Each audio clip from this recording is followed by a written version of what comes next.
Hello everyone and welcome to the Constructive Criticism Network. This network is here to help you improve at Magic the Gathering at every level. From Pauper Leagues to Top 1000 Mythic, we've got you covered. If you want to hear the entire network, head on over to our sponsor at PureMTGO.com, where you can hear each and every show, each and every week, and check out their sponsor, MTGO Traders, and tell them that the CCMTG Network sent you. Now sit back, enjoy the show. From YouTube, podcasts, and more, here's this week's episode from ConstructiveCriticism.com.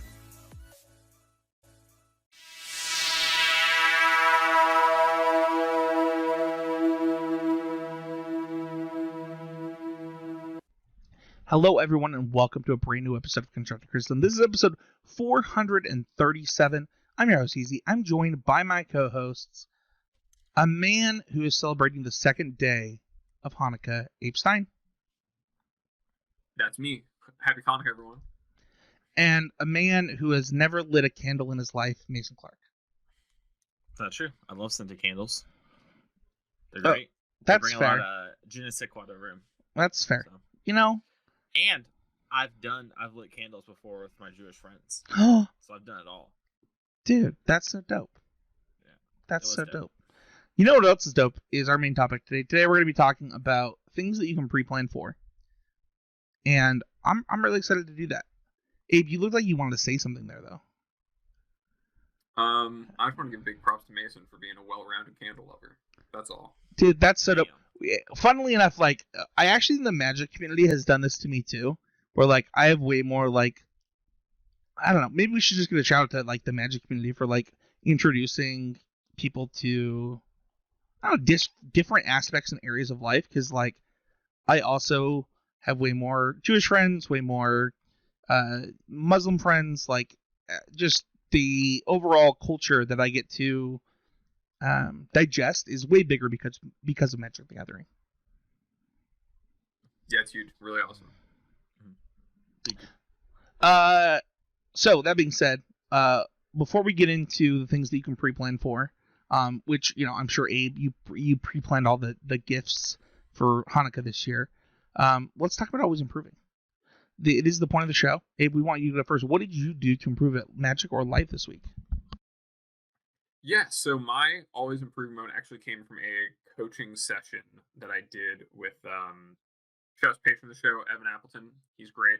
We started doing regular coaching, really building around his fundamentals and how he was thinking about the game. And in one of the conversations we were having about setting goals for him improving his play was going back and covering the 4 dimensions of thought as like I kind of learned them from reading Next Level Magic when I was in high school, which is like thinking about games from front to back, from back to front, from top to bottom, and bottom to top. And something I never really appreciated about thinking about things from like a bird's eye view or from a ground level view in bottom to top and top to bottom is really how much more now I think about games from the bottom to top level. And what I mean by that is really realizing how much more I'm starting to focus on the impact that an individual card is shaping the game with, like what a Renin 6 in play means for the game compared to a draw where it doesn't have it is something that is really a part of that bottom and top distinction. I really appreciate what that meant in that context before and how to use those like directions of thinking about problems to how they apply to games. And then I've really just been thinking about how I'm going to use that new appreciation of that concept to really push forward the way that I'm thinking about the games I'm playing, because it's something I've been doing,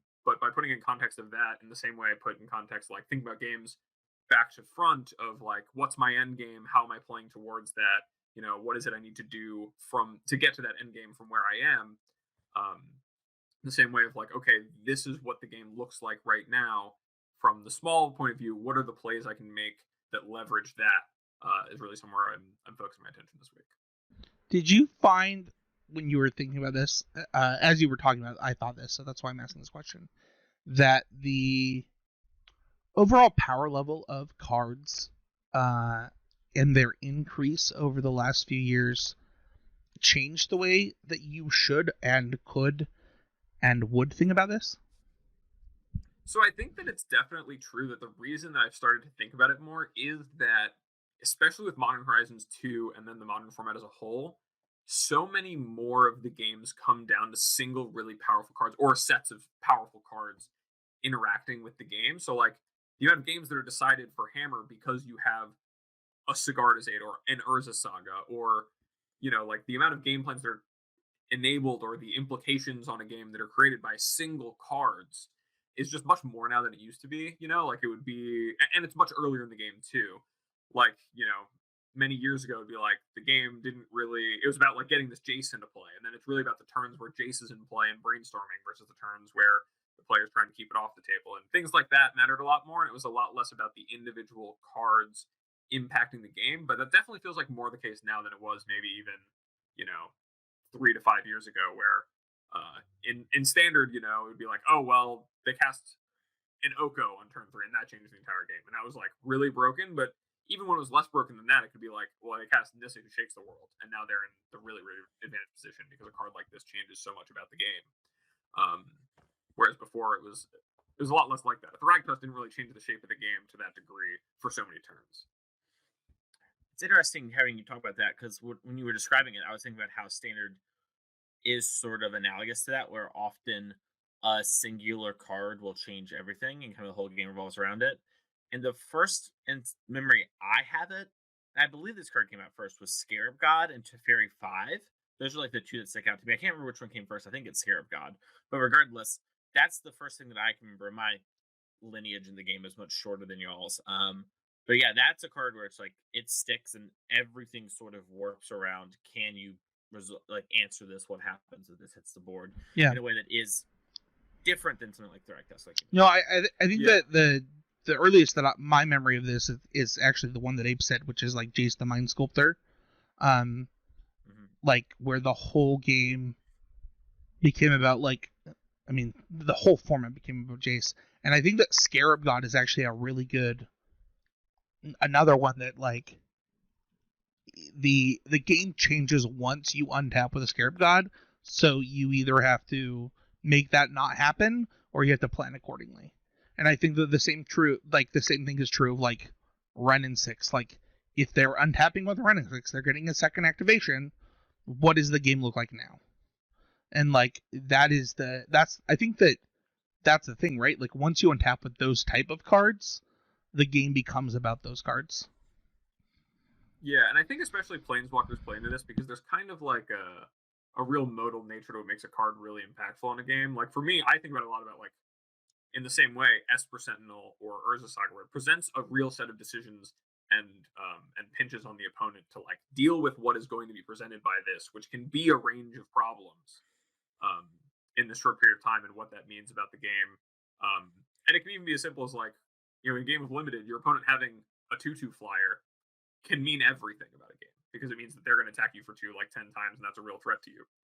And so it doesn't have to be some insanely powerful, mythic rare for it to be a card that when it's in play is shaping the game, or the threat of it is shaping the game.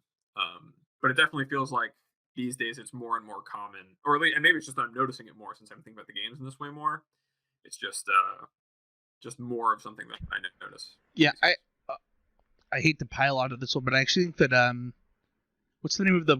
I'm losing track of things because I'm playing too many formats. The green 4/4 in Old Growth Troll. Yeah, Old Growth Troll actually does this a lot, where like the game revolves around if you untap with it and you have a Nykthos or you don't have a Nykthos, or they kill it and then you get the mana. Like the game becomes about how early did you play that and what did the game look like for that. So I actually think that your point there, Abe, is, I don't know, I think it's really astute. Yeah, and in the same way, I think it's like Nykthos is a big part of that too, right? When they have a Nykthos showing, like it almost doesn't really matter to you if you're killing that.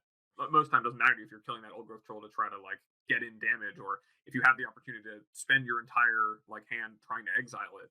Like getting one good exchange there can mean a huge difference because of the presence of Nykthos, rather than maybe just trying to avoid that exchange. But Mason, what about you? What's your always improving moment this week? Yeah, it's kind of. I guess I'll ask this to the listeners, and I'll ask this to y'all too, and you don't have to answer. You can just think about the answer to yourself, and we can talk about it if you want it later. But it's something that I got from kind of talking to someone in coaching and sort of thinking about magic in general. It's, do you have something to prove? And if you're listening to podcasts, you two guys, think about it. Is there something you're trying to prove and you're trying to get done? And I think there are a lot of different things, and this statement's kind of broad, and there are a lot of different ways you can interpret it. Um, Personally, the kind of thing that when I think about this is like, do you have something to prove to others specifically, not just to yourself, but like, are you trying to prove something to people, and sort of like get something across, like I'm this good, or I should be respected, or I should be listened to, or I should be heard. And I think that it's something that if it is taken and handled the wrong way and sort of looked at in the wrong light can be really detrimental to a lot of people and creates sort of a vicious cycle. And it was really helpful to sort of just sit down and talk to this person and sort of just talk to them about like, hey, yes, it is good to like push yourself and have goals and stuff like that. But if your goals are contingent on other people validating you or making you feel this sort of way, it's like potentially really dangerous because there's no guarantee they'll do that or they ever even, maybe they would, they just don't even know you, like to give an absurd example, maybe the goal is like, yeah, I just really want Reed Duke to think I'm like an amazing magic player. And it's like, maybe Reed Duke would if he got to know you and have a conversation, do something, but like, what's the odd Reed Duke's ever going to even find you, especially if you're not doing something about it. So that was just a conversation I had with someone. And I think it was really helpful and it was really good to sort of get to talk about that thing that we kind of allude to a lot of magic. I think a lot of people know, but maybe we just don't talk about enough. It's something that is sort of just not mentioned. And so I think this is really important. I know that I struggled with this multiple times in the past. And honestly, like, imposter syndrome is really hard, especially in magic. I think a lot of people feel it. And I had a really good conversation with former coach John Stern. It was after he had quit Magic. We were just hanging out, like we were talking about TV shows and movies. We were just hanging out during the pandemic after he had left the show, and he really put things in perspective for me of like, you don't know other people's situations, you don't know other people's goals, you don't know anything when that would matter when it comes to this type of stuff. What you do know is your own situation, what is reasonable for your own goals, and what is reasonable for your own success. And this came up because I'll be a little transparent. He said, I think you're better than former platinum pro Spencer. And I was like, that's crazy. Let's look at the results. We looked at the results, and it turns out I actually had better results at Grand Prix and Pro Tours by percentage than that platinum pro. And I was like, oh, maybe perception of what other people think doesn't matter, and maybe your own perception might not even matter, because what actually matters is those things we highlighted earlier, right? Your own goals, your own limitations, and just, I don't know, being honest with yourself. I think it's a really good one, Mason. Yeah, I mean, if this is something you want to hear more about, we really do talk about, a lot of this topic. I feel like in the episode we did on mental game just a couple weeks ago. But I definitely think that if you're putting yourself in a position to derive a majority of your satisfaction and gratification from magic extrinsically from other sources, you're never going to be as happy as if you decide to do it intrinsically. If you do it because you want to do it and because you're trying to prove something to yourself, and even if you decided something you want to do but you don't want to do that bad for yourself, it's something you want to do that bad to prove someone else and like stick to someone else, at the end of it, the only value you're guaranteed to be left with is going to be your intrinsic value. And odds are, like, and I've been in these positions, you're not really even going to care at the point where it comes to fruition. You put in all this effort that you like stuck it to that guy, or did this thing to like prove everyone wrong, when it doesn't always come back that way, or even when it does, it doesn't feel as good as you think it will. So I think it's really, really important to remember when you have things to prove, you really want to make sure it's something you want to prove to yourself. I'll go next. So this week was really hard for me, like on a personal level. I had a sick kid.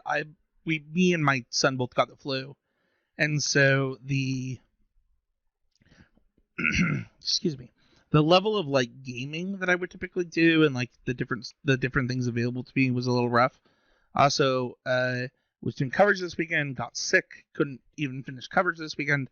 So it was like a rough week for Magic, but I tried to really make the most of it, and also make the most of like my time laying in bed sick and like stuff like that. And I'm gonna kind of piggyback onto a couple things. I had one of my very best friends, former host of the show, guest of the show, Quinn Pierce. He had like 9 top 8s or something for RCQs this season and didn't convert. And like, I gave him a call on the drive home. I was like, hey man, I just want you to know, like, I really appreciate your consistency. I really, I think that you did great. I'm really sorry that it didn't happen for you. But one of the things that came up in that conversation was just kind of this thought to me of understanding both what your own goals are and how what you can do applies to those. So Quinn is the type of person to really just take like a challenge winning deck list or a Pro Tour deck list and just jam it and then like change 1 or 2 cards. And that does not work in a lot of local metas, in my opinion. And one of the things that I've been doing this week is looking at our RCQ winning deck lists, like what is happening in my local meta, and understanding what I need to worry about. Because my goal over the next few months is going to be qualifying for another RC. Like, my goal is to qualify for every RC that I can right now in Magic, and I'm doing a lot of things. I'm like figuring out the local formats. I'm looking at RC results from things like Canada and like where are people going to grab deck lists from, right? So like Pioneer, for example, Canada had the 2 of the last 4 RCs, and how are people going to do Pioneer if Pioneer's my next RCQ? Once again, though, like, what are the recent RCQ results? If the format is close to that, like, what did the metagame look like? What are people doing? Who are the players that I know of that are going to be at the next RCQ? And really getting back to, like, in my opinion, like basic metagaming as far as like a local level, because this is something that I used to do a lot, like understanding what to expect, understanding sequencing of different formats, and then preparing for the right formats at the right times. So that's kind of been my always bring this week, is like really diving into stuff that I don't think that I normally would just for the podcast. That's awesome. Yeah. The figuring out of like what's going on in like smaller metagames as well as larger metagames is one of the more interesting things I think in Magic. And it's really cool to kind of see how it changes week to week and also just the perceptions other have. Yeah, I mean, I definitely do this a lot in my local, and we talked about this it was more than a handful of months ago now, and like why I was sticking to Hammer even during the 4-color format was like, well, I know that locally no one's playing Money Pile. Rest in peace. Sorry, Mason. Sorry, my bank. But I know people play a ton of Murktide, and I feel favor in that matchup. And so if I know I'm going to play into Murktide a lot in my elimination rounds or in my late Swiss rounds, I'm well positioned for that. And even small things like that, where you know that the good players in your area gravitate towards a certain type of deck, being a little bit more prepared for it, even in just how you're spending your time to understand a matchup, or having that 15th sideboard card kind of lean in a little bit, or that last choice in your main deck lean in a little bit can be really valuable. And if you're not doing that, you are giving up that edge, especially if you're just I'll give the thing off moto. I'll give some insight here. If you're a patron, you might have seen that. I don't actually know if my most recent list is updated, but like I've been playing a lot of Gruul vehicles the last 24 hours, and I have Obstinate Bailoff in my sideboard. One of the reasons for that is mono red is really prevalent in Pioneer in my local metagame, as is sack decks. Like, and what do people do on turn 2 on sack decks? They play Croxa, and man, is that a thing that beats Croxa. In fact, it even happened today. I actually played against mono red and Croxa today with this deck. Things that I expect in my local metagame in Pioneer, and it worked out both times. Like, had the Obstinate Bailoff, discarded it before I untapped on turn 2. I had 1 land in play and an Obstinate Bailoff in play. It was yeah. Mason shaking his head for the listeners, like, it was disgusting. Rest in peace. So you wind up in someone else's photo screenshot. Honestly. If you want to support the show directly, head on over to patreon.com/ccmtg. It is one of the best ways to support the show. And it helps a ton. We got a lot of supporters leading up to our last open. We'll announce the dates for the next open really soon. It means a lot to us every time we get that notification. It's like, I don't know, it almost feels like we did something right, like we helped the person. So head on over to patreon.com/ccmtg. If you are looking for cards, though, and you're in the US, head over to Game Gridley Ice. The link is in the show notes for our affiliate link, but you can also just use the code CCMTG10 for 10% off your first order. And honestly, like, there was not a person that got store credit from our event for our, it was almost a 1K that was like, they didn't have what I needed. Like, everybody got what they needed. They're an amazing store to, like, get your cards. Mason has threatened to buy Salt Lake out of cards multiple times. He has to go to so many stores, including Game Red. Finally, last update. I think we mentioned this last week, but we have a swag store now for CCMTG. If you want a t-shirt, you want a water bottle, you want a desk mat, you want life pad, head on over to the swag store. This is another way to support the show where you maybe you don't want to do a reoccurring thing, but you just like want to support the show with like a t-shirt or however you want to do it. It's a great way to do that.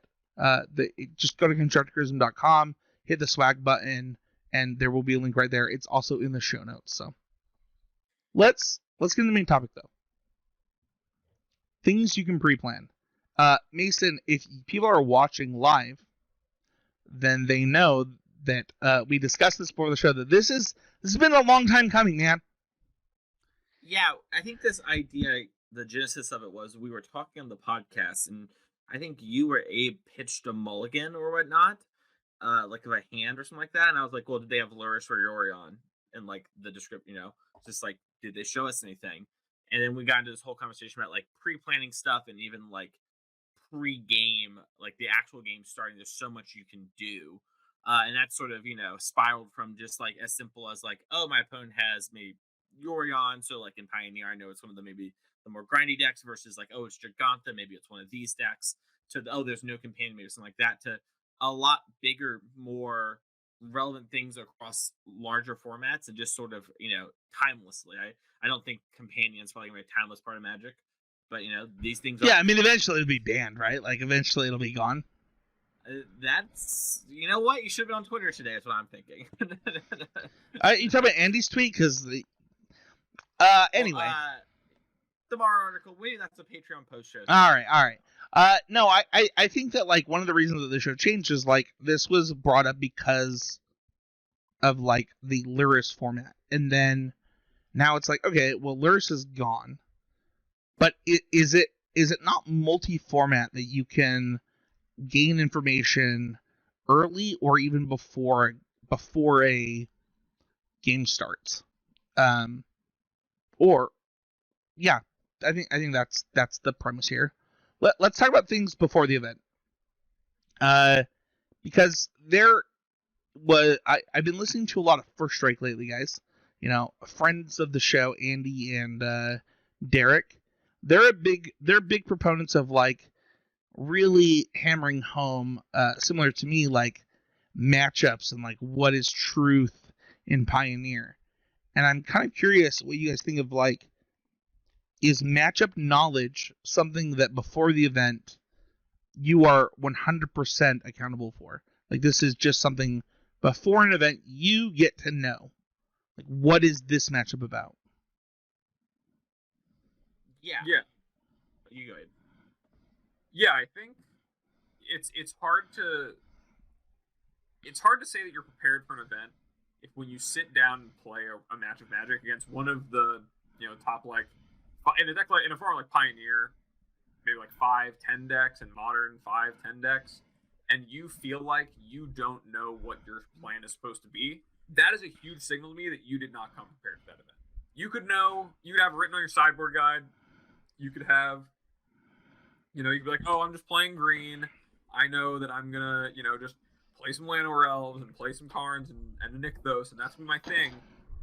But if you don't have an idea of what's going on with your opponent in the game and what they're trying to accomplish, then you've really failed yourself in terms of things you could have planned for in the tournament, because those are going to just build an information base for you to make good decisions in game, and really be thinking about the whole picture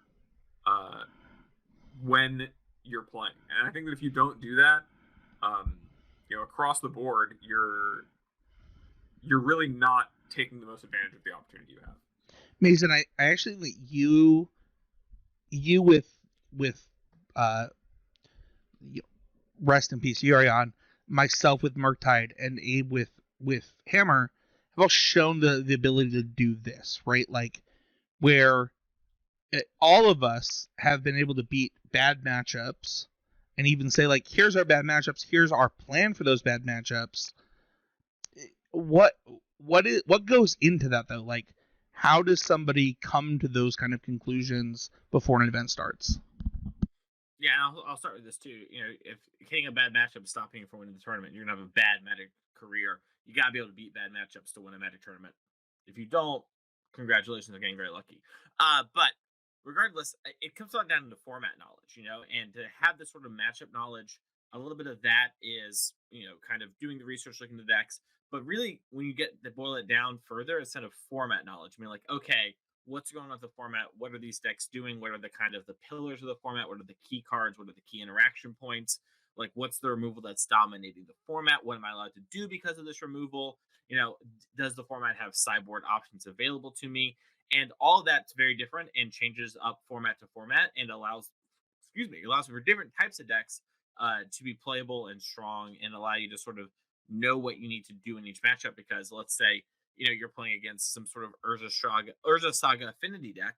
Well, if that's the case, they might have certain things that are different from deck to deck, but the general idea of what they're doing, and you can apply that format knowledge to that individual matchup, and have a good range of things that and you also have a good idea of what their most powerful things can be.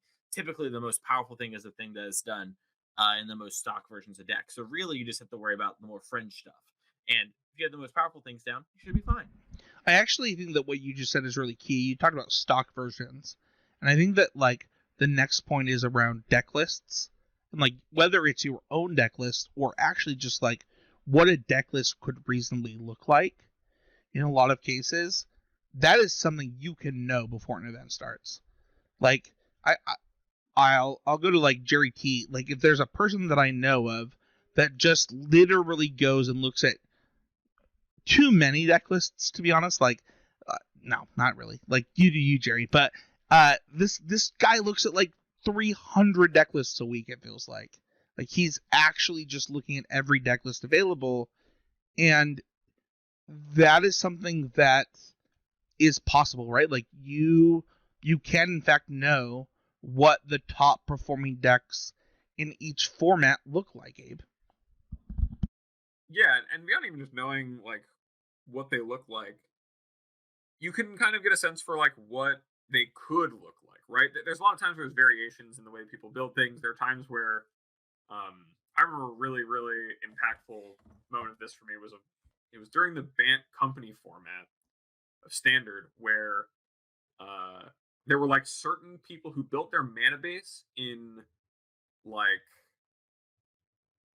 in one of the, I think it was in like the green black decks. So there was some way they built the mana base, or some way that they sideboarded in the mirror matches that would tell you a lot about what their sideboard looked like, or what their main deck like flex choices looked like if they were copying someone's deck list, because there was kind of like 2 or 3 camps going on. And so obviously arriving at that much knowledge is a lot of pre-preparation. You have to be like, oh, you played a fortified village, that means your deck has 2 Dromoka's command. Like that's a lot to really take in, and that's pretty advanced. But knowing that, sometimes you're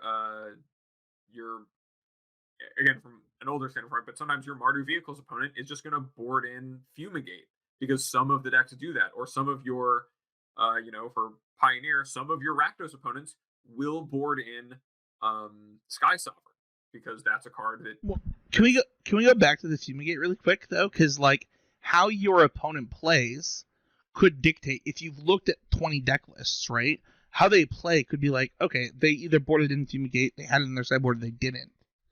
Like, or their hand just doesn't line up that way. But like, you get that information. That it, like, knowing that piece of information is what we're talking about.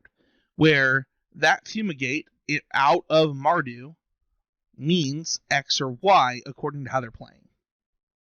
Yeah, it opens up the things that you can be thinking about in the game, to know about those things you've thought about before the game, and especially when it comes to people's deck lists and the things you're playing around, or like what is their mid-range haymaker going to be, in some standard formats, or are they playing Shouldrids or Wandering Minds or whatever in standard Grixis right now? What is the way they're building their deck, or could be building their deck, and what does that say about the rest of their deck? It can be something you can really learn by. I actually think, Mason, that your 5-color deck was really good at this specific thing, at understanding what the top decks would look like, and then adjusting your packages to attack that. Is that accurate? Yeah, I think that was a big part of the 4-color control deck, and I think it's like a really big part of Murktide sideboards now. But if you were going to play 4-color before, and honestly even more so now that your deck is weaker, you have to sort of understand what other people are bringing to the table. Otherwise, you can't have the right card, because it's a lot of it is lining up the cards well against their cards, and kind of macro game planning, and sort of trying just to make sure that you're having good trades, and that you have the right tools available to solve the problems at hand. And if you're not changing your tools, there isn't a one size fit all situation. You're gonna need a different type of wrench for different size screws, and same thing's true here. You mentioned something really interesting, where you had packages in your main deck, but you also mentioned Murktide, right? Where it's sideboard, and how its sideboards is actually the key there. How do you guys think? And I'll go to you first, Dave. How do you think that, like, things before an event is what we're covering here? How do sideboard plans come into play here? Where, all right, how much of that ownership is on yourself? How much is it on format knowledge? What about format knowledge, matchup knowledge, deck list? But like, at some point, you have to put pen to paper. People ask us for sideboard guides all the time, but at the end of the day, if you don't understand why you're doing it, what's going on? Yeah, I think when it comes to pre-planning, one of the things that most people, and honestly the thing that I have thought about the most when I've thought about things you can pre-plan, the most obvious one to most people is like, oh, I can bring a sideboard guide to the tournament, I can know how it is I'm going to sideboard and all the matches I'm going to play against. That way I don't have to think about it in the game. But beyond that, when it comes to building those sideboard plans, that is something you're actively pre-planning, and the more that those other points we've already touched on get into that process for you, the better that plan when it comes to sideboarding is going to be. And the more that you think through not only your own sideboard plan, but other deck sideboard plans against your deck, you take the time to plan out what the game is going to look like, or what the cards that are going to matter are going to be. That's going to help you make better decisions for when you show up to the tournament, better decisions for when you're playing the games. Like if you know that, this happened for a while with Magus of the Moon versus Blood Moon on Magic Online when Beseju was first printed.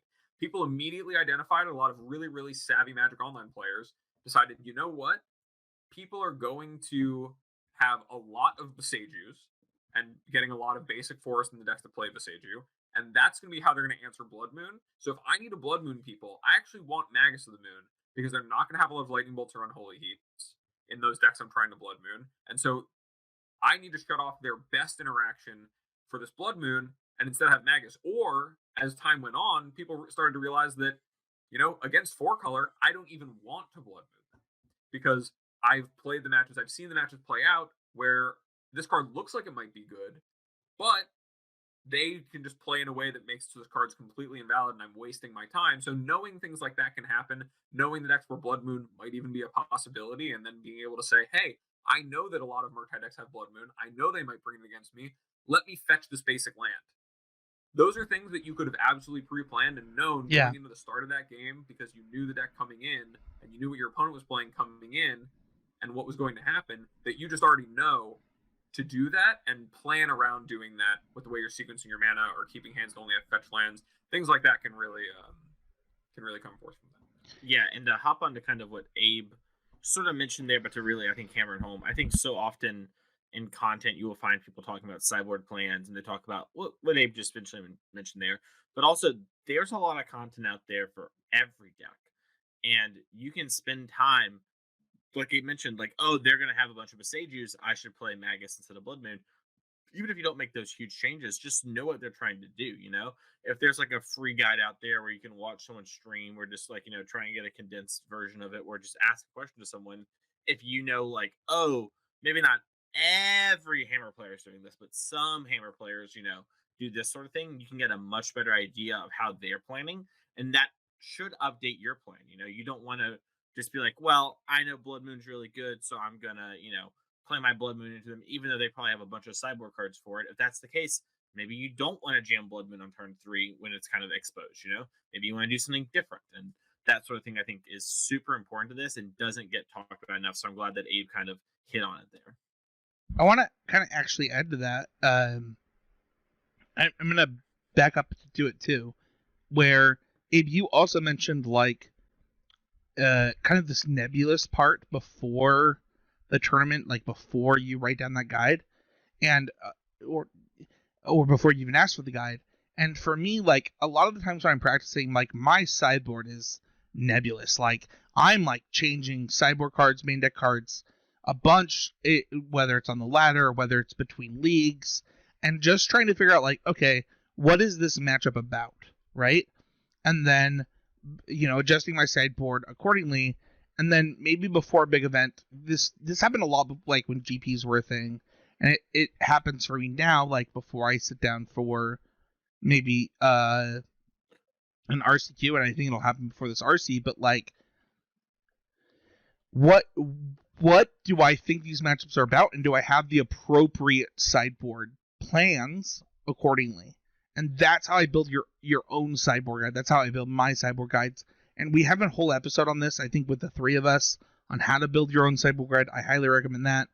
But the sideboard plan thing, it's a plan. It's not like it's not a rock hard thing. It is understanding. It goes back to the things we talked about earlier, right? It's matchup knowledge. What is this matchup about? And do I have a sideboard plan that fits that? The last one for things before the event, I think I'm gonna shout out a really old podcast. It's called The A-Team, like KYT, Scotty Mack, Jay Boosh, Jonathan Medina. They did this thing where they every week would play a game called Sneak, Keep, or Ditch. One of them would take a standard deck, draw an opening hand, and ask Sneak, which is Snap Keep, Keep, which is like, yeah, I would keep this, or Ditch, like I'm going to mulligan this. And I used to do this on the way to every single PTQ for like an hour of the like 6-hour drive. Like we would just talk about not inappropriate, actually maybe it was the appropriate number of hands, where the time I got to the event, I knew exactly what the hands were that were appropriate in the format after a lengthy discussion with all 5 of us in a compact car talking about it. I think this is something that you should know before your big event. But Mason, I want to pitch it to you. Like, what are your thoughts on this? Yeah, I think it's sorry. Yeah, I think it's important to know the range of keepable hands, especially like in game ones where you kind of need to know what your deck is trying to do and what you are allowed to keep. So I think like a really good example of this is sort of Hammer in current modern, where kind of in the dark, apropos of nothing, I will try and keep hands that always have at least a hammer or an equipper, and I won't keep hands that don't have that are 7 cards, especially with the London Mulligan. And if I have a 7-card hand, it has to have a really good reason as to mulligan it. So an example might be like, I don't know, if I had, a couple land Springleaf Drum Esper Sentinel, like that's not really keepable. But if I had like 3 lands, 4 Esper Sentinels, that might be something that's like, okay, this is worth keeping about. This is sort of weird.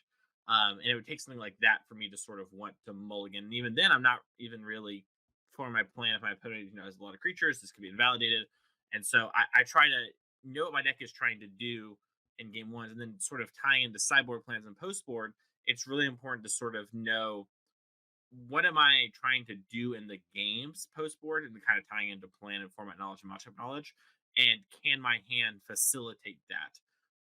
We've talked about in the past how a lot of games are won and lost in the mulligan, and how that's such an important step of the game, and the range of keepable hands and knowing what you're trying to do, I think matters here a lot as well.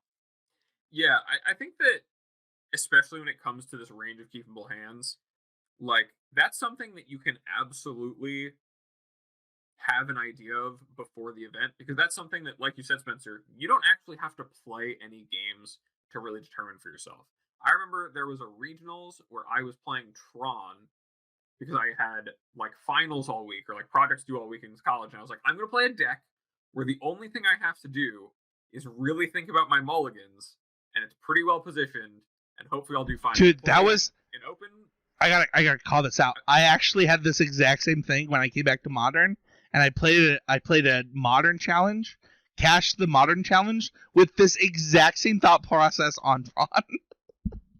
Yeah, I mean, I got top 16 in an open doing this, and I cashed the regionals doing this, where it was just like, yep, this is the only thing I have time to pre-plan for, and because of the nature of Tron, that was good enough. Not to keep on talking about Hammer so much. Now that Mason is also a Hammer guy, but it's good to set rules for yourself about, for some decks, of what are the hands you can keep, especially a deck that's kind of like a combo deck in Hammer, but especially in matchups, knowing like if you're playing blue-white control and you're playing against a Renin 6 deck and you're on the play and you keep a hand that can't answer a turn 2 Renin 6, that's probably a mistake, right? And if I ask you, hey, what happens when you're looking at this hand if your opponent plays Renin 6 on turn 2, a card that because they're playing against blue-white control, they're going to want to develop on turn 2 because it's such a powerful card advantage engine. You're like, well, I guess I just lose to that. Well, maybe you should have considered the fact that that's likely to happen in making your plan for the kinds of hands you're looking for are. And that's really something you can think about on a conceptual level, using that format knowledge, using the matchup knowledge to your advantage, in the same way that, whenever I sit down and play against Murktide, which happens a lot it happened a lot to me this RCQ season, playing in the top 8, knowing my opponent was on Murktide, knowing that I'm on the draw and looking at my hand and saying, does this have the important cards? Does this have the Urza Saga, the Esper Sentinel I'm looking for? If I'm playing its matchup, is my plan of Stoneforge for Cauldron Complete going to be strong enough here? Thinking those things all the way through, and knowing that even before you shuffle up and draw your hand in a match, is such a big difference maker. And it's something you can absolutely kind of figure out for yourself and set rules for yourself with, that will lead to you avoiding those spots of, yeah, the hand was really close and I think I made the wrong decision, because you'll have already thought about making the right decision. Yeah, I think that one of the things that was really popular early on in our Discord, and maybe I'll make a whole channel for this was a question right? Like people were questioning their keeps, and like I'll make a whole channel for this in the Patreon Discord, but I think this is really, really important. I think it is the easiest way to gain percentage points. What about during the event? We have a couple points during the event. Maybe like, well, what do you mean? This is pre-planning, but you can actually pre-plan during the event too. There are things that you can do that you are still pre-planning before your match. And the first one we want to talk about is a yucky subject that I talked about recently that has actually helped me a ton and has helped some of my teammates a ton, and that's scouting. I have a Discord with a couple of local players where every RCQ, our team knows every deck list and every opponent before we sit down. After round 1, I know every single person's deck list. I'm able to see my opponent. I am able to then say, okay, they're on this deck, and I can mulligan accordingly. I know it's yucky. I know people don't like it, but it's a thing that happens. Abe, I'm gonna pitch it to you because like I do it, so I'm not gonna pretend like I don't. And I think I mentioned this on the show maybe 2 or 3 months ago, but I was at an RCQ and someone who I'm not going to name because I don't really want to name them for it, but someone was there and they had just gone around after finishing their match and written down the deck list of every player that they could recognize, whose name they could get, in a notebook, and then like right before playing my win in for top 8, came up to me and was like, oh hey, your opponent's on this, by the way, and showed me it. And I was like, especially, when it comes to RCQs, if I've decided that my goal is to win, and this is available to me, then, like, am I really doing everything I can if I'm not trying to know, and trying to use the information available to me? And if you're someone who doesn't decide this is for you, it is something that's kind of a bit of a gray area of tournament ethics. There's a lot of discussion that happens about it on Twitter a lot, especially at higher level events. But if you know that you can know what you're playing against, it is something available to you. Can I talk about this for a second? I have friends who will come to events not even to play, just because they're close and want to come hang out, who will do this for us, and it has been really helpful. Yeah. As a player that is prominent in their local community, everyone knows what I'm playing after round 1. Like, everyone. Like, it is talked about in the tournament room what Spencer is playing. Yeah, it happens. I've heard people come up to me, hey, why did you pick that? Like, the people that were on the opposite side of the room, like, people just talk about what I'm playing. So, I want to be clear that I don't feel bad. Like, if you're all going to tell everybody what I'm playing, I don't feel bad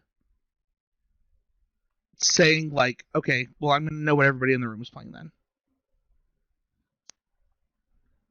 I know, I get that it's gray, but, like, I just want to be clear that I don't think it's that gray when, like, everyone gets... I think Mason's probably under the same boat. Like, everyone knows what Mason's playing after round 1. Well, yeah, so I have a lot of thoughts. First, I don't think it's ethically gray. I think we're actually doing a disservice to the listeners by painting it as such. I don't think it's gray. You think it's black and white, like it's fine? It's fine. Okay, good. I'm in agreement with Mason. I'm glad we got there. I think people treat it as ethically gray. Yeah, that's why I think, like, and don't cut it for what it's worth. That's why I think... No, I think it's fine. Disservice painting it that way, because if you're listening to this podcast, you at least value something what we're saying. We're giving it for the first time and you got this far, and maybe you bounce off it here, maybe you don't, but, like, it's whatever. Personally, I don't scout. If I get up, I'll walk around the room and, like, look at what people are playing and, like, playing with people, but I don't, like, try to, like, write it down or do anything like that. I just sort of know, and then via playing the tournament, I'll kind of figure it out. But, like, at big events where people come up to me, like, before the tournament's even started, and they're like, so, like, what made you pick Camera this week? Or, right. And that stuff's out, and it's, like, at bigger events, and I remember something that Harlan Fear mentioned where he's just like, yeah, all my opponents know what I'm playing. It just doesn't matter, you know. He was like number 2, I think. I think he lost playing for Player of the Year to Zan Sayed that year, where both players in the SCG circuit, all their deck lists are out on Twitter all the time. Those things weren't paywalled. It was the cyborg guides that were, excuse me, those cyborg guides that are paywalled.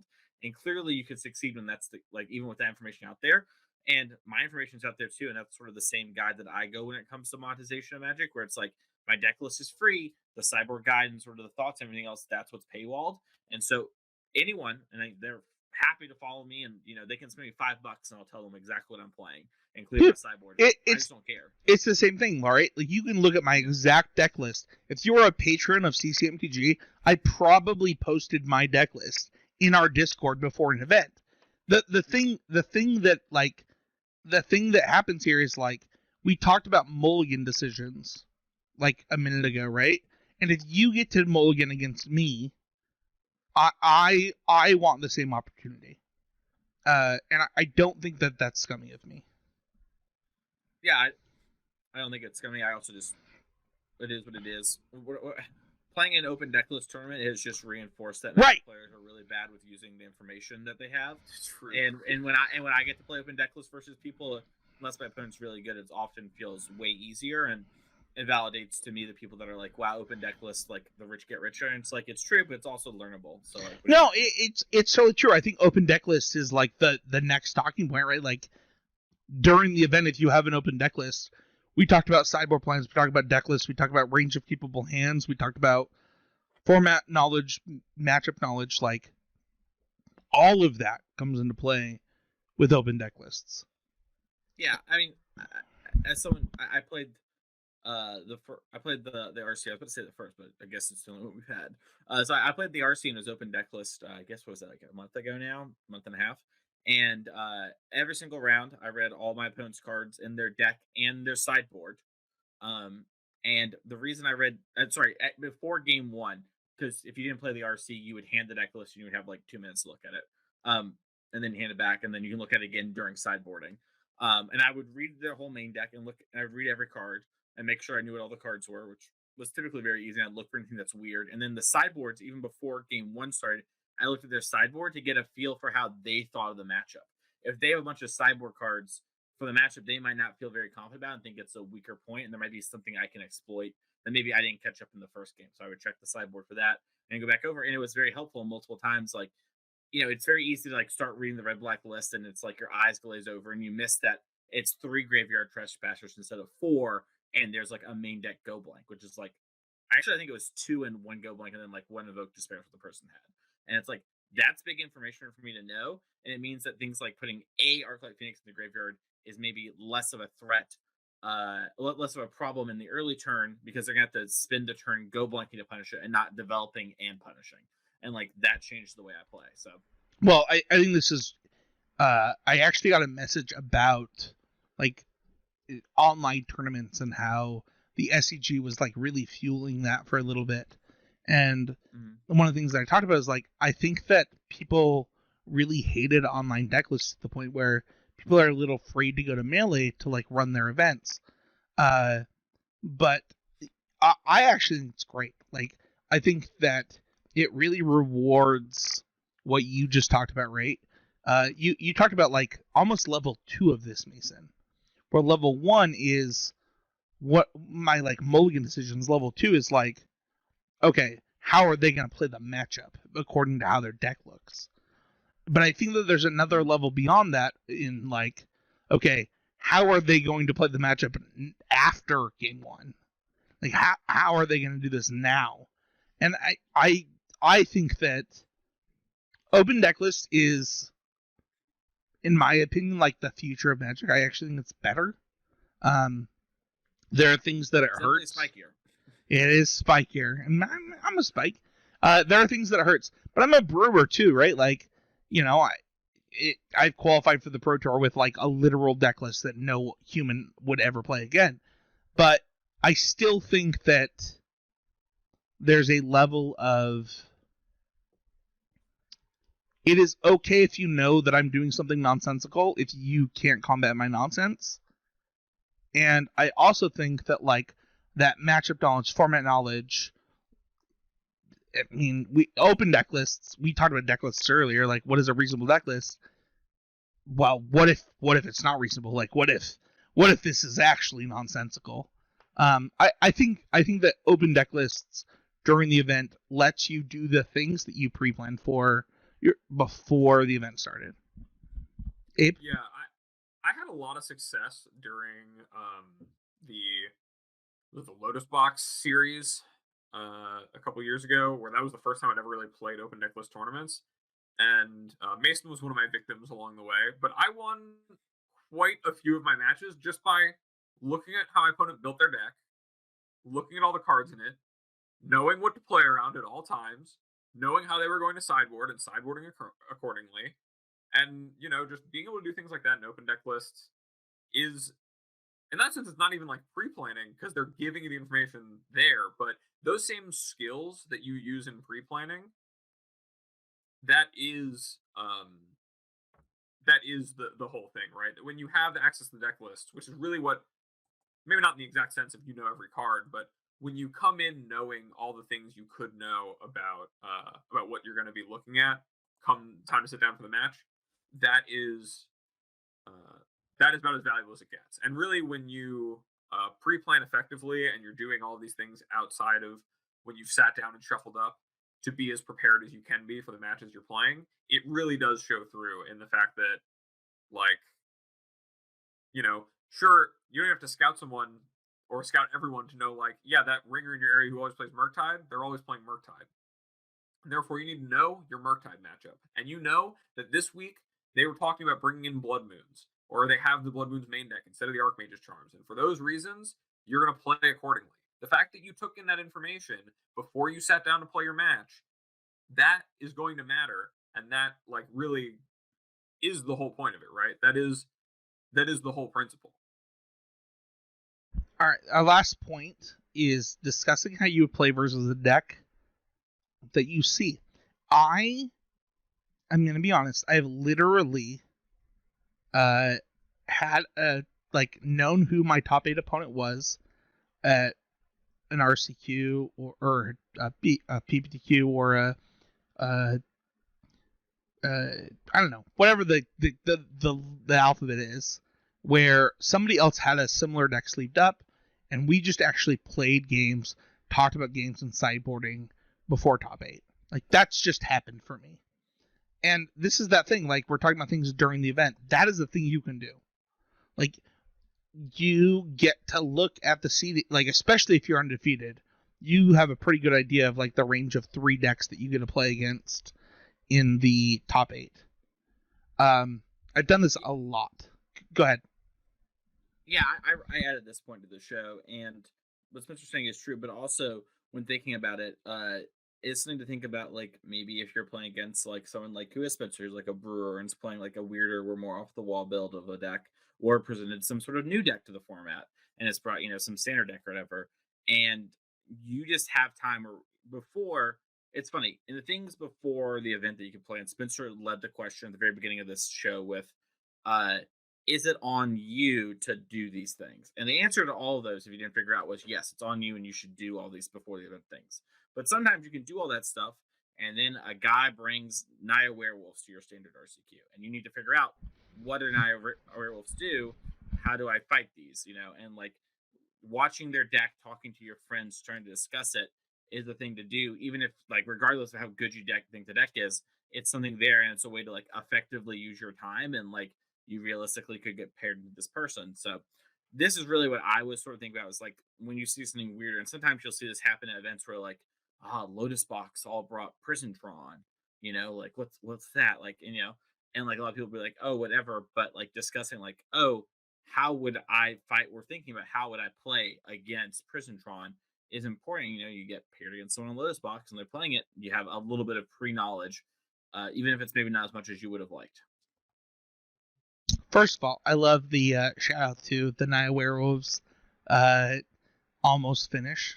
But, like, legitimately, if you want to beat that, just play Grixis, by the way. It's actually a terrible matchup. I think that something that's really hard for people to understand is, like,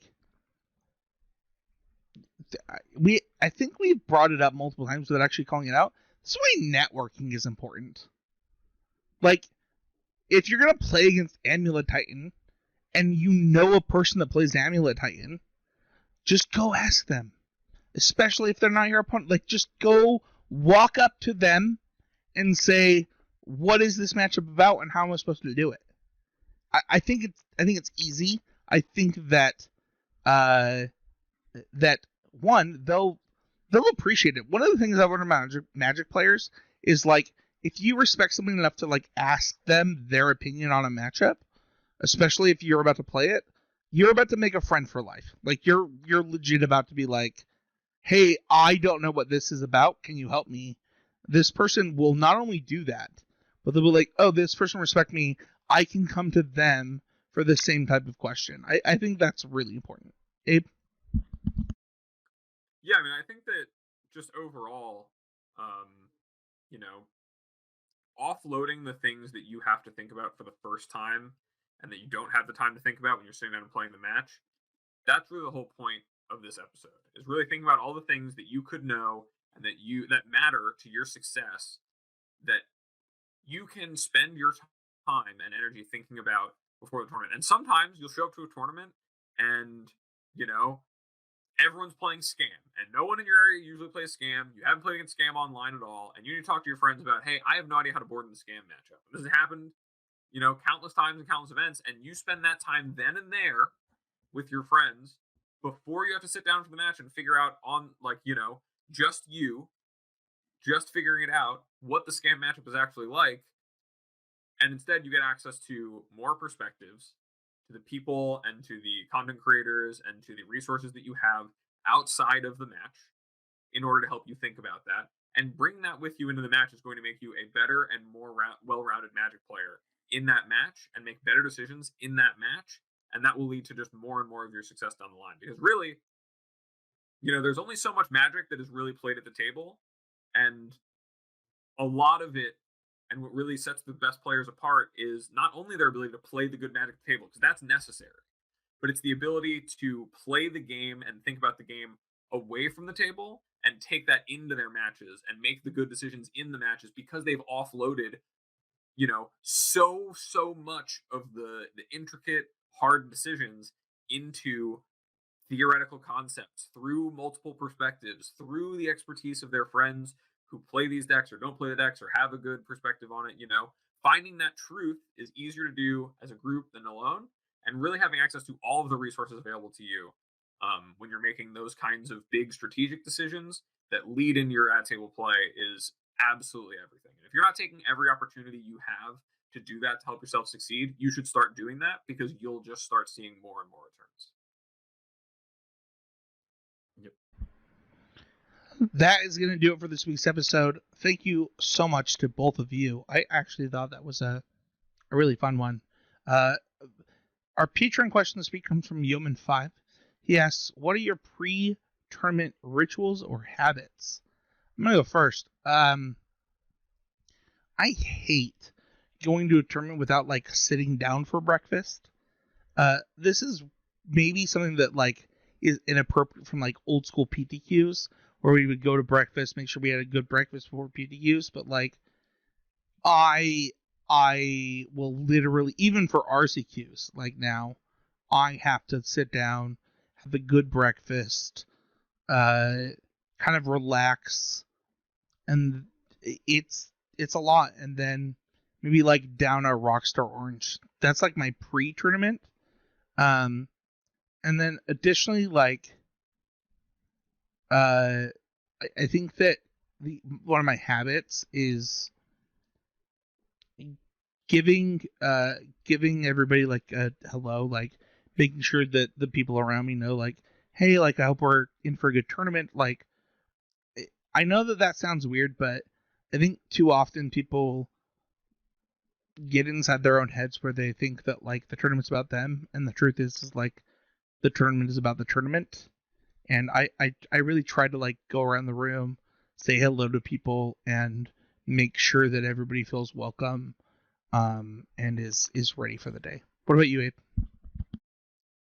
Yeah, I'm a coffee guy. I don't actually drink coffee like any other time in my daily life. I like don't drink coffee at work.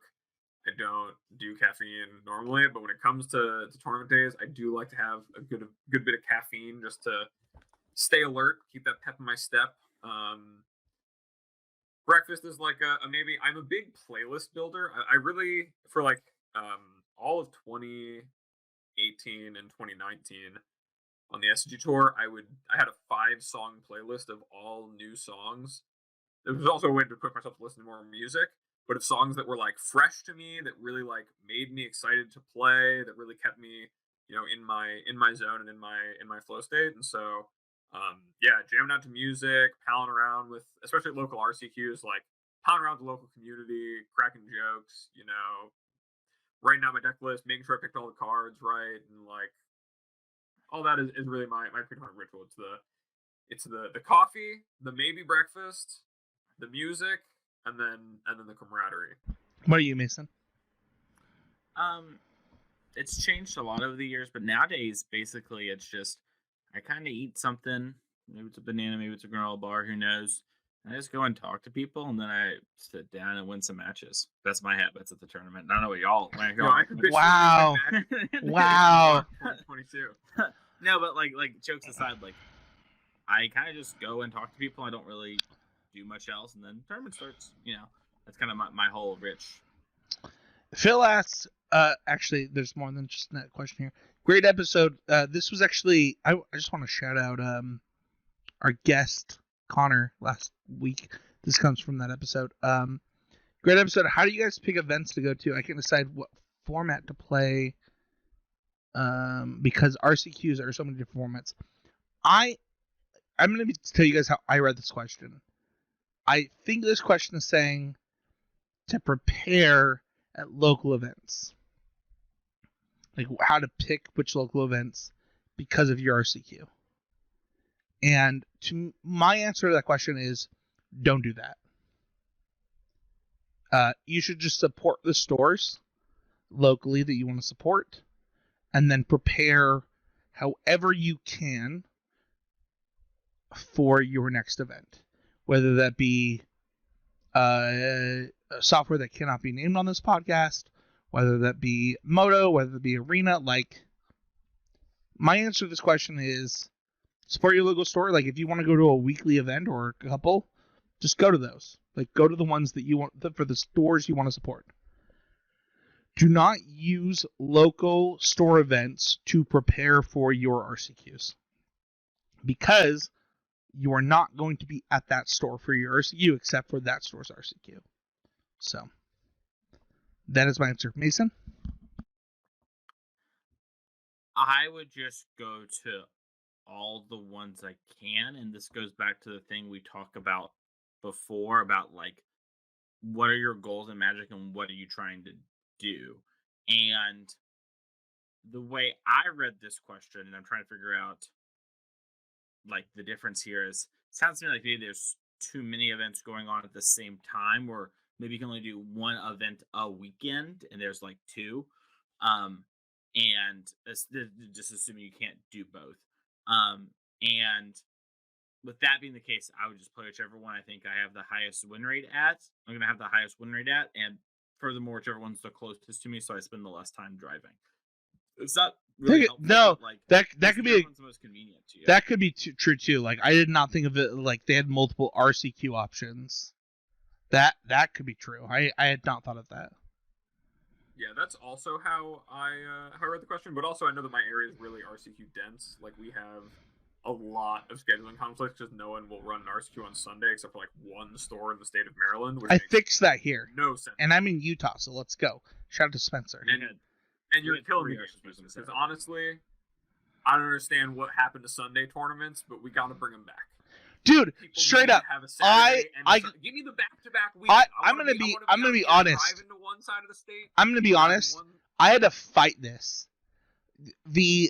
So we didn't get to do coverage this weekend because I was sick yesterday. Do you know the difference between the Sunday and Saturday RCQ at Game Grid Lehigh for 2K and players? There's 0 different players. There was Maybe- actually a 0 difference in players. It was the exact same number of players. It's like people forgot that No. the best part, the only good part of PBQ season was just firing bullets Dude. all weekend and coming Dude. home and going back to your life Dude. on Monday. What's even crazier is I live in Utah. Like, so for those who know, Utah's like home to Mormons, which are not supposed to do things on Sunday. Like, you're just supposed to go to church, spend family time, like, and because of that, like, people are like, oh, we can't run Sunday events in Utah. But I was like, that's not true. Salt Lake is only like 40% Mormon. You should run events on Sunday. Turns out the Magic community is less Mormon than not Mormon. And actually, Sunday events have the exact same number of attendance as Saturday tournaments in Utah. You just have to champion it, Abe. You got to go out to your local game store and be like, Contact all you- 20 stores I in do. the This is tri-state literally. area. This is actually what I do. So Yeah, for this what is it's I- worth, what I gotta do. I'm it not is. agree It with is you. actually what I do. We had 3 RCQs on Saturday in Tennessee. You had 3 RCUs on the same day. That happened to me 3 hours. Dude! 3 of them all an hour drive away. If you are Sunday, listening none on to the this Sunday. podcast, None on the Sunday. listen to me right now. You need to literally walk up to your store owner and literally just explain the math to them.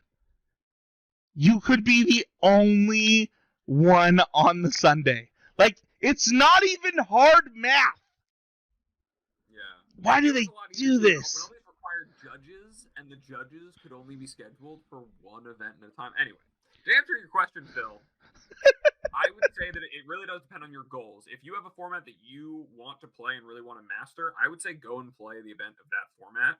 You know, if there's a modern RCQ, and you know, and assuming prizes are roughly the same. If you think that you're going to steal on your prize support at like one of these stores or whatever, or one of them is paying out in cash and the other one's paying out in packs, then like you want the cash more than the packs if you're winning, or if you're missing on the invite, then I would say to go do that. But if you're choosing between like Modern and Pioneer at 2 roughly individual stores, if your goal is to just play the one format that you're really trying to master, that you're invested in, that your time's invested in, that you want to be better at, go and play that one by all means, even if it'll be harder, even if it'll be,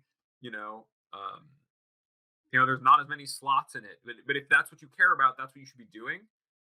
If you care about qualifying the most, then I would start to think about, okay, which one of the 2 formats do I think I'm better at? Which one do I think will be higher attended?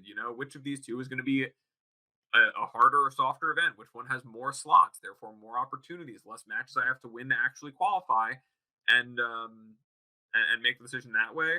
But ultimately, when it comes to me and the way that I decide, because I feel so comfortable in all of the RCQ formats in my area, I really just go down to like slots, prize support. I'm really big on supporting places that'll give out like cash or store credit, because I really want to support those stores and what they're doing, because they're taking a big risk on running an event that does that. Events with judges, just pick the ones that are like really the ones you want to support, and go do that. I think that's the same thing that I was trying to say, for what it's worth. Like, maybe I misread this question, but like, I made a post on Facebook and Twitter about Utah.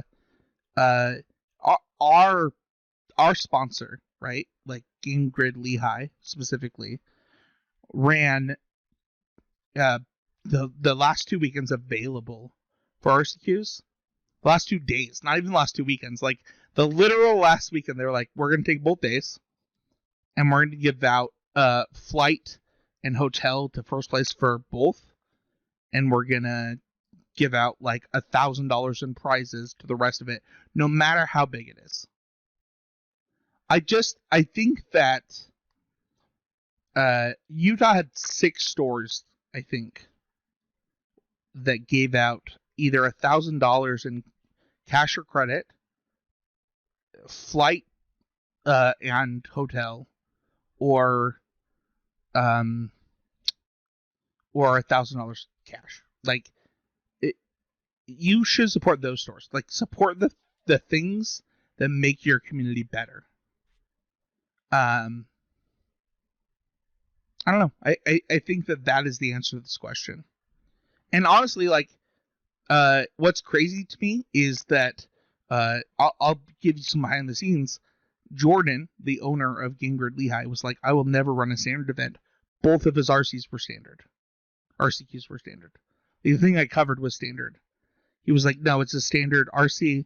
We're going to do standard. I just think that, like, supporting the local competitive scene is so important at this point in Magic's history. It is actually paramount. That's what you should be doing. You can check out the rest of the network. Common Knowledge is coming back. They've been missing some weeks due to personal issues. Drafting Archetypes just dropped their swag store, so if you're a fan of that show, check out their swag store. Honestly, Mythicast is coming back at the beginning of next year. Me and Michaela are going to be doing it once a month, so it'll be a monthly podcast with me and her. If you love the show, like, subscribe, and go to freaking Spotify. Apparently, Spotify has reviews now, Mason. Yeah, we did this bit last week. All right. Review. Well, I'm gonna do it again. You want to do it with me this time? Yeah. All right. Yeah. Abe, Spotify. I'm gonna edit. I'm not gonna edit this out. Abe, you also get to tell me how can we leave a review? Yeah, you open it up on the app. Yeah. Right there. Yeah. You're listening. You just give us a review, baby, right on the constructive criticism page. Actually, one of the things that I like about Spotify, over it's not iTunes, it's Apple Podcasts. You actually have to listen to the podcast before they'll let you leave a review. Yeah, so right after you're done listening to this episode, right after we get through the last 2 minutes here while we wrap up, it's going to be like, did you like that? Was that good for you? And you're going to be like, 5 stars, baby. Mason's giving 5 stars. As good as it gets. Let's give us 5 stars. Let's go! All right. If people want to find you, we're going to do that. They can find me over at twitter.com/morenothings. DMs are still open for coaching. Please hit me up. I would love to help you as much as with anything from hammer to any deck to big concepts like I was talking about in this episode and always improving. Would love to help you improve your game. Just send me a DM on Twitter. Mason. You can find me each and every week over at Card Kingdom writing an article. This week we have standard stuff. So if you're interested in standard, maybe we're trying to queue via the online RCQs this weekend. Stand your chance to do that. You want to check that out. Check me out at twitch.tv/TheMasonClark. You can find me for coaching by emailing me masonclark@gmail.com or reaching out to me on Twitter at MasonEClark. I officially have the OG Twitter account back. Musk unbanned me. A little good, a little bad comes with the Wild Musk Town on Twitter. And that is going to be it. If you are interested in coaching, I am sort of locking down slots for until about March. And I'm kind of locking in some people. I had kind of a lot of crazy stuff going on with life around that time. And so it's going to be hard to do it, but I'm kind of getting people the chance to get in. So if you're interested in that, reach out. We can talk about it. I have about 6 slots left. I did get some coaching after last week. So if you are looking for coaching, hit me up. Mason's busy. I don't play Hammer. Go to Abe for that. But if you're looking for like a really fundamental, like how do I build that, hit me up at Spencer13H. You can find me every other week on the Need to Nerd podcast and every month on the Smash 3 podcast for Smash Bros. Ultimate. And then next year, again, on Mythicast. Thank you everybody so much for listening, and we'll see you guys all next week with another episode of Constructed Criticism.